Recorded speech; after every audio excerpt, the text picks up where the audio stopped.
That's crispy. Charging your electric vehicle at home is quite often the most convenient and least expensive place to charge your EV. It's also extremely safe to charge at home. As long as you buy high-quality, safety-certified electric vehicle charging equipment and have that equipment installed by a licensed, experienced electrician. However, that's not always the case. People cut corners. They buy inferior products. They perhaps hire an electrician or a friend that doesn't have a lot of experience with electric vehicle charging equipment. Sometimes people even do self-installations. And quite frequently, that leads to problems. And sometimes it can be a catastrophic problem.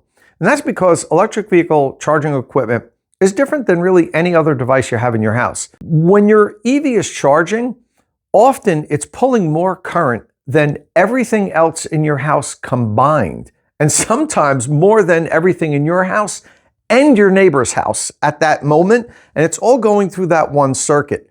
So if everything on your electric vehicle charging equipment circuit isn't done properly, there could be a breakdown, and that can lead to a huge problem. Now, I have an entire series here on State of Charge called Recharge Rescue, dedicated to going to people's homes that have had problems with their electric vehicle charging circuits, bringing an experienced licensed electrician, diagnosing the problem, and fixing their problems. This is kind of a public service announcement series just to really remind people that of all the things that you want to mess with in your home, don't take chances with your electric vehicle charging circuit.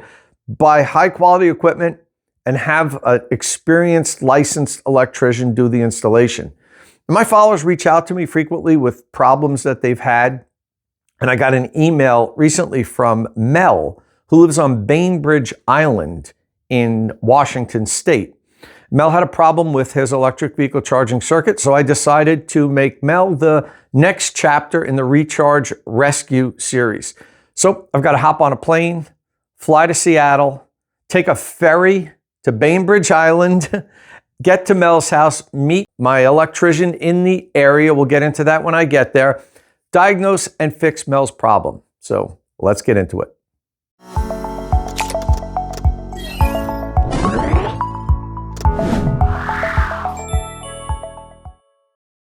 All right, so I have arrived in Bainbridge Island at Mel's house. Mel, thank you for inviting me here to help deal with what we have here, a little bit of a fire you had in your garage. Why don't you tell me how this got set up this way and what happened to have this issue?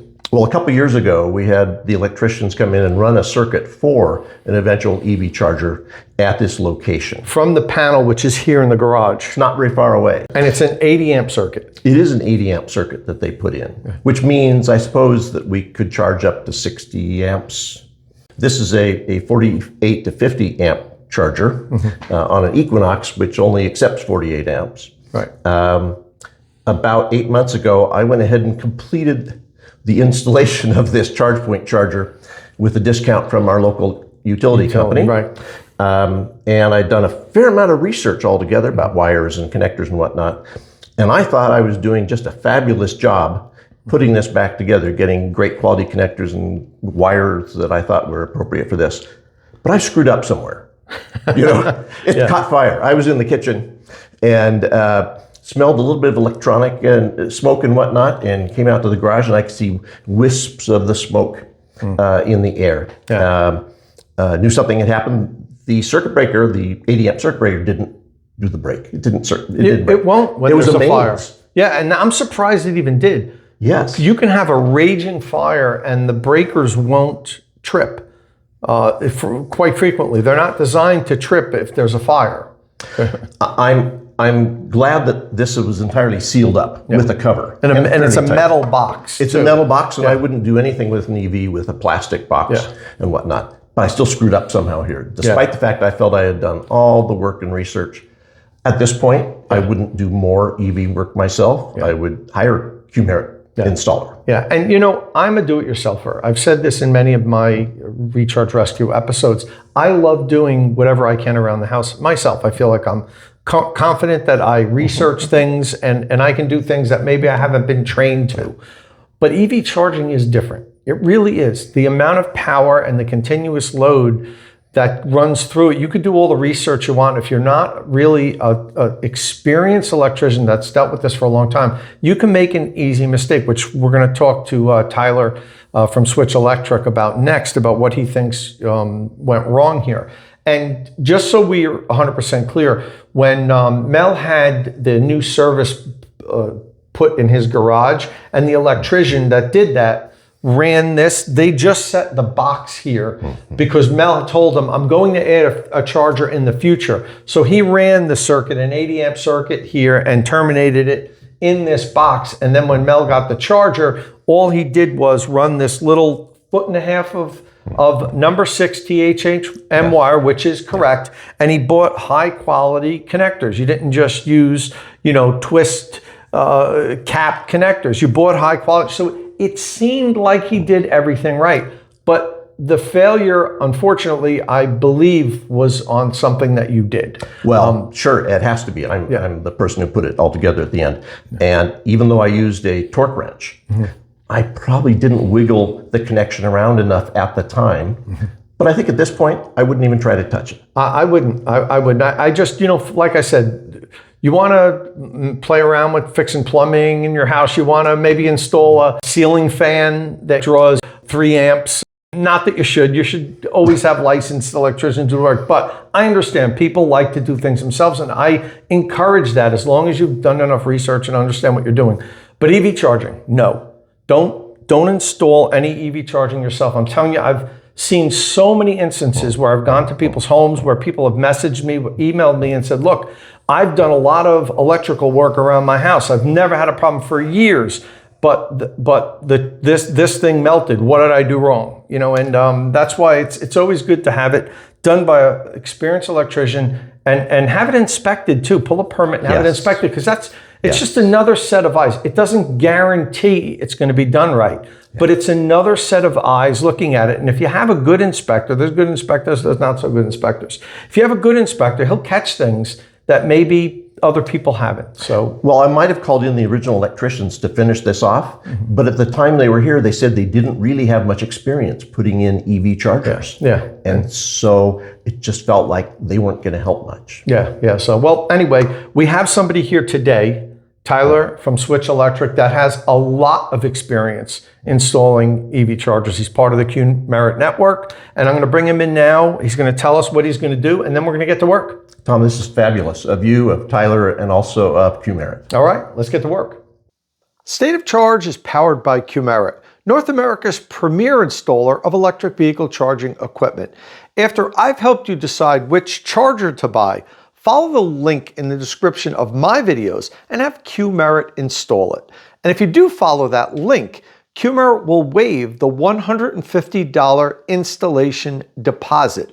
But this is an exclusive offer for State of Charge followers. So in order to get that offer, you must follow the link in the description of my videos.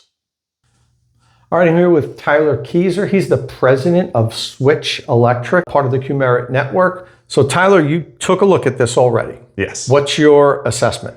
So taking a look at this, look at the circuit, what was going on in the main panel, and I can pretty confidently say that I believe it's the splice connection that's in here. We have a solid circuit that's run from the main panel to the box, and then it got spliced with premium splices up to the charger, but I believe the splices weren't torqued correctly, and that caused some excess heat and then caused our circuit to ultimately fail. Yeah, I mean, it failed at the splice. Correct. So, I mean, there's not a lot of things that could be wrong. I mean, the connectors could have failed. Correct.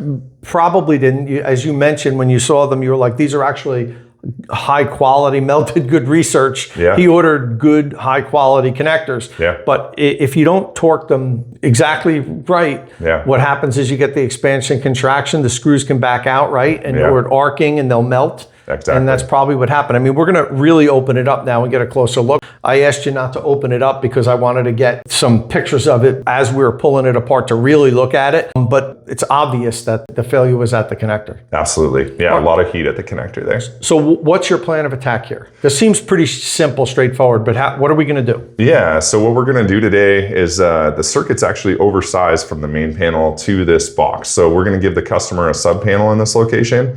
In case they want to run some extra circuits for the garage, they'll have the ability to do that, and that'll eliminate the junction box where you would have to do a splice. So we're going to do a sub panel, and then out of the sub panel, we'll do a new circuit up to the EV charger, and that'll get us back into good shape. Okay, so the circuit is oversized. Explain that to people that don't understand what exactly you mean. Why is it oversized? Yeah, so the previous electrician ran an 80 amp circuit to this location. This charger is not designed for that circuit. It's a level 2 charger, so most EVs out there charge at a continuous rate of 48 amps. And that's perfect for the customer's EV too. So that gives us some extra power that's available on the sub panel. So 80 amps is way more than we need. So we can do that sub panel and then put the charger on a 60 amp breaker, which is where it should be. So this wouldn't be the code currently. An 80 amp circuit going to this and then spliced with smaller wire going to the charger. Would that pass an inspection? Definitely not. Okay. Yeah. So it's spliced with number 6 THHN that's going up to the charger. It's not rated for 80 amps on there. And so the breaker should have been downsized at the panel.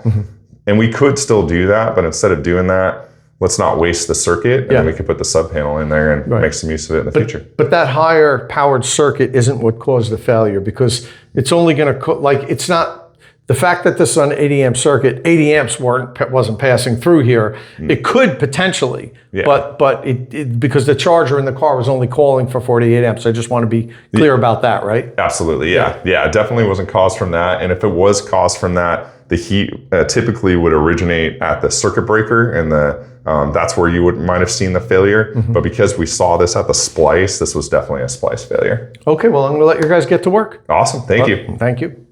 And Tyler's technician, Brian, went to work, removing the ChargePoint Home Flex and then the junction box that had the thermal event. The 2-gauge NMB wire feed to the junction box came from above, so we installed a new load center above the charger, and he could utilize the existing wire and simply cut off the damaged end. Brian then ran 6-gauge SEU wire from the load center to the charger. Remember, 6-gauge Romex isn't to code for a 48 amp continuous load circuit, even for a very short run like this where only about 2 feet of wire is needed. But 6-gauge SEU wire is to code. Brian then reinstalled Mel's ChargePoint Home Flex, which is when he noticed another issue and called Tyler over to take a look at it. All right, Tyler, we are finished. Not without a little blip, which we'll get into in a minute, but let's talk about what you found when we started taking things apart. Yeah, so we started taking the splice apart thinking that was the only thing we were going to have to address today, but we actually found inside the charger where the wire connects, it has kind of a quick style connector that puts tension on it, and it failed, and so it wouldn't hold the wire back in. But that had nothing to do with the thermal event. No, definitely not. Definitely the splice is what caused it. I mean, those type of connections are not made to be used kind of over and over again, and I think it just got fatigued, and that's why it failed. Luckily, we had another ChargePoint charger in the truck, so that way we can get that swapped out and back up and running. It was a NAX unit, so we had to swap the cable, which is easy with ChargePoint, but we also had to change the connector holster. Yeah. But Mel's got a whole new unit here now, which we didn't think we were going to have to do, but we did. Let's talk about what you found inside the junction box. Once we were able to pull the wires apart, they were all melted together and everything. Yeah. As far as your assessment, did your theory change after we really looked at it, or is it pretty much what it was? Yeah, I think it's definitely pretty solid, pretty confirmed at that point that something wasn't torqued right on the splice. It's easy to happen. The heat was definitely generated at the splice that caused the failure point, but what ultimately caused it to fail is because the heat got so hot. The neutral, which isn't used in this circuit, but it was ran with the circuit when it was first done, the wire got so hot, the insulation was melting, and the neutral ended up making contact with the hot in the box, which tripped the main breaker and then finally shut the circuit off and kept it from becoming a bigger fire. Yeah. Mel was lucky. It could have been a lot worse. I mean, luckily the circuit tripped, which doesn't always happen when you have these type of thermal events, and also that it was in a metal box. Yeah, absolutely. Which was really good. Yeah. Okay, so now what we did was we eliminated that junction box, and you instead put in a load center for them because this was an 80 amp circuit. Yeah. Now Mel has the opportunity to add some additional things if they need out here, which he's not going to do himself. Yeah. But but if he does, he has some extra capacity, and now there's no junction. Yeah, absolutely. We think this is the best way to do it. In garages, you're always adding circuits all the time, depending on what you're doing out here. He had the extra capacity on that circuit that ran from the main panel, and now he's set up for whatever the future might hold for him. Listen, thank you very much. You guys did a great job. You and Brian really knocked it out of the park. I appreciate it. Yeah. Why don't you tell the people where they can find you if they're interested in, hiring your company, what your service area is, and so forth. Absolutely. Yeah. Switch Electric is based out of Monroe, Washington. We also have another location in Walla Walla, Washington, on the southeastern side. Basically anyone in the PNW area of Washington, Puget Sound area, Seattle, we can get you covered. We do all things electrical, residential, and commercial, with specializing in backup power and solar systems for homes. Awesome. Listen, thanks again. You guys did a great job. Appreciate it. Yeah, thank you very much. Today's video is sponsored by evchargingstations.com. If you drive an electric vehicle or you're planning to, this site is packed with comprehensive charger reviews, detailed DC fast charging graphs, and the latest news from all of the fast charging networks. You'll find real-world testing, easy to understand comparison, and deep dives into how different electric vehicles actually charge. Before you buy an EV charger or plan your next road trip, make sure to bookmark evchargingstations.com and make smarter charging decisions. All right, Mel, we are all done. You actually ended up with a brand new ChargePoint HomeFlex. We thought we were going to reuse yours, but there was a problem with that tab, which I don't think had anything to do with the thermal problem you had here. I think it just failed. Those locking tabs on the ChargePoint HomeFlex, as Tyler mentioned, they're not meant to use frequently, and I guess you disconnecting it for the first one and then us doing it again was enough, and it wouldn't hold the wire in anymore like the other tabs do there. So, but you got a new one. You got a load center here now too. That's fabulous. So now you've got some extra capacity here. If you need to do anything else out here, it's easy to do. You don't have a junction box just all tied up. Are you happy with the results? I think it's extraordinary, Tom. Thank you. Thank you, and State of Charge. I want to thank Tyler and Swift Electric and especially Q-Merit, who actually makes all these recharge rescues happen. Yeah, so this is perfect. I couldn't do without them. It's all about educating. And that's really why, this was a relatively easy recharge rescue. We didn't really have to figure things out. It was pretty evident of what happened. But the reason why, after you sent me those pictures, I was like, let's do this one.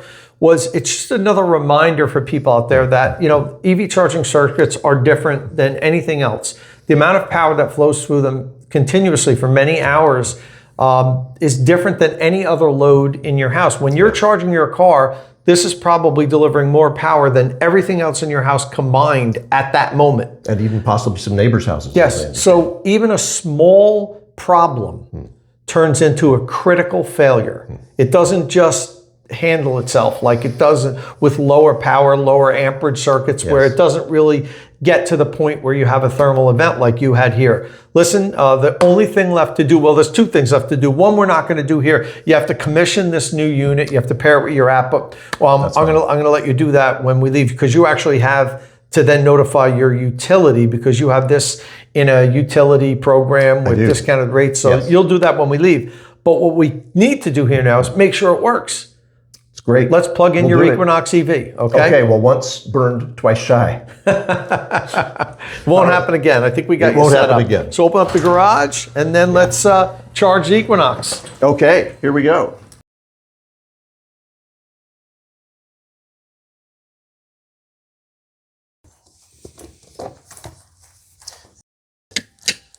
This is pretty conveniently positioned here. Yeah. At the moment. I heard the ChargePoint HomeFlex click. The Equinox gave us the beeps. She's charging. Yeah, this will be great. Yeah, Perfect. well, we got you all set up. I think my work is done here. And I want to thank you for participating in this Recharge Rescue episode. I'm glad we got you all going. I think you're going to have many years of safe electric vehicle charging. You flew across the country to do this. Thank you so Yes, much. I did. You're welcome. All right, well, we're back at the State of Charge Garage, and I have brought back the carnage. So let's take a look. This is the box that was in Mel's garage. Take the cover off. Dump her out. Let's see what we have in here. All right. Crispy. So we can see inside the box. Little burned charring on the inside of the cover. You can see here, pretty toasty. And this is part of the number 2 wire that was part of the circuit that came. The rest of this was the number 6 wire that Mel had wired to the charger itself.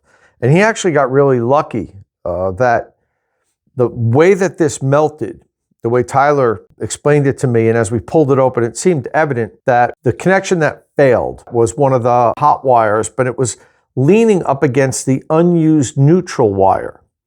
And because the heat was so hot and it was melting and, basically on fire at that point, it melted through the jacket of the unused neutral wire. And then that wire touched or made contact with the hot wire. That tripped the circuit breaker in Mel's house. So if that hadn't happened, power would have continued to flow to this, and it would have only been more fuel on the fire. Typically, when I see these type of severe burn events at people's houses, they'll remark to me that, the circuit breaker never tripped. It just kept going and it just kept burning more. That will happen. On occasion, the breaker will trip, but they're not designed to trip with a fire. They're designed to trip if the circuit over exceeds the amount of power that it should be taking.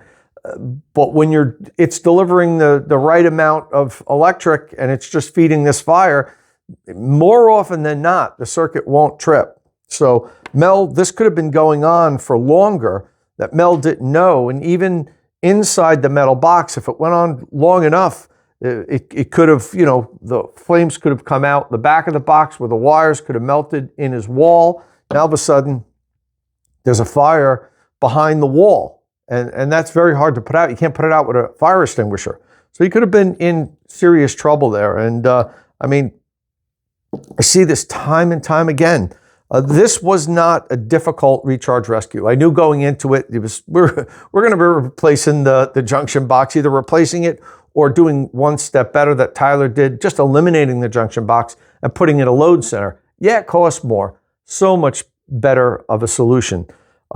But the reason why I do these recharge rescues is just to constantly remind people that a small problem, just not torquing one of these connections correctly, and these were really good high quality connectors. I mean, Mel did some research. He didn't just use, the twist caps. These are actually what you want to use. And he even said that he torqued them properly. But you have to understand when you do torque a wire in a connector, what I always tell people to do is torque it, then move the wire a little bit and torque it again. Because a lot of times when the wire gets compressed, it might be compressed in one area. And if you move it a little bit, now all of a sudden it gets loose. And then you want to make sure it's torqued, completely to the right torque rating after you've jiggled it a little bit. And I talked to Tyler about this, and Mel was adamant that, look, I even used it, I torqued it properly, and Tyler explained to him the right way to do it, just to make sure if especially on a circuit like this, and which is what I say so many times, a lot of other circuits in your house, you can get away with doing things 90% correctly. I don't recommend doing things 90% correctly, but more often than not, the problem doesn't expose itself. But with EV charging circuits, any little problem will rear its ugly head at some point down the road because so much current passes through the circuit. I even recommend a lot of people, I talked to Mel about this, I recommend, even if your EV can charge at 48 amps, if you don't need to charge at 48 amps, dial it down to 32 amps. I know a lot of people that charge their EVs at 24 amps, even though they can accept 48 amps, because overnight, more often than not, the vehicle is charged anyway. What do you care if it shuts off at 1 in the morning or 4 in the morning? It took a couple hours longer. Now, that could get complicated if you have time of use plans and you have a certain window to charge. But still, in most instances, unless you drive a lot of miles every day, it's just better. It's even better on your vehicle to charge at slightly lower current. And it's certainly better and puts less stress on the entire circuit from your panel to the charger. So, best practice, if you don't need to charge at 48 amps, dial it down a little bit, charge a little bit slower. If you need to, then crank it up, that's fine. But if you don't need to, why stress the circuit? It's this electric vehicle charging is putting stress on all of these components more than almost any other device did in the last 20 years or so, more than central air conditioning, more than electric ranges, because many of those things don't operate at full amperage for many continuous hours. And even if they do, it's not 48 amps. Central air conditioning doesn't pull, 11 kilowatts when, unless you have a really giant unit. Most homes are going to be much lower than that, maybe half the current. And that makes a big difference on all the connections and components in your circuit. So, all right, well, we got another recharge rescue in the books. If you have a home EV charging circuit problem, drop me a message and perhaps you'll be on the next recharge rescue. Now, I hope you don't. I hope nobody has any problems anymore. But I know it's going to continue to happen because I know people are using substandard equipment. People are still doing things themselves. They're hiring electricians that don't have any experience with electric vehicle charging equipment. They're hiring their friend who, yeah, I do electrical work on the side. You know what? If you want to have him do that to put a light bulb in or something, that's fine. But not your electric vehicle charging equipment. Hire a pro like somebody in the Q-Merit network and you won't have any problems. All right, well, that's all I have here today. If this is your first time here at State of Charge, please hit that subscribe button and ring the notification bell so you don't miss any upcoming electric vehicle news and reviews and my Recharge Rescue series. And as always, thanks for watching.